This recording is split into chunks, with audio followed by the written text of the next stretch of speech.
Imagine this. A loved one passes away, and you attend the reading of the will, expecting to see your name. And then, nothing. You're left out entirely. Shock, anger, confusion. It's a situation no one wants to face, but it happens more often than you think. Being left out of a will can feel unfair, especially if you were financially dependent on the deceased, helped care for them, or simply expected to be included. Take the case of Emma, for example.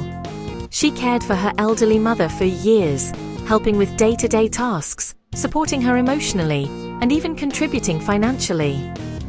When her mother passed, the will left the majority of the estate to a sibling who lived abroad and hadn't been involved for decades. Emma felt devastated, and she wasn't alone. In England and Wales, there are legal remedies for situations like this. You may be able to make a claim under the Inheritance, Provision for Family and Dependents Act, 1975. So, this law allows certain people, like spouses, former spouses, children, or, anyone who was financially dependent on the deceased, to challenge a will if reasonable financial provision hasn't been made. But, it's really important to understand that not every slight or disappointment is grounds for a claim. Courts will look at your relationship with the deceased, your financial needs, the size of the estate, and, the intentions of the person who made the will. They have to balance fairness with the testator's right to distribute their estate as they wish. Timing is honestly absolutely critical.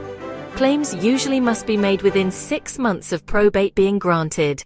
If you miss that window, you could lose your right to challenge entirely. So, early legal advice is key, not just to protect your rights, but to gather evidence, build a clear case, and, navigate negotiations or court proceedings. Here's another real-world example. James was left out of his father's will. He tried to resolve it informally with family, but honestly, tensions ran high. Acting quickly, James instructed a solicitor, and the dispute was settled through mediation rather than a prolonged court battle. Without expert advice, that estate could have been tied up for years, creating stress and conflict for everyone involved. Being left out of a will isn't just a financial issue. It's emotional, it's complex, and, it can create lasting family rifts. But with the right legal support, you can challenge the estate fairly, protect your interests, and, in many cases, reach a resolution without unnecessary conflict. If you've been left out of a will, don't ignore it. Seek advice promptly, understand your rights, and act decisively. The law exists to protect dependents, and your claim could make a real difference. Blackstone Solicitors, protecting your rights, resolving disputes, safeguarding legacies.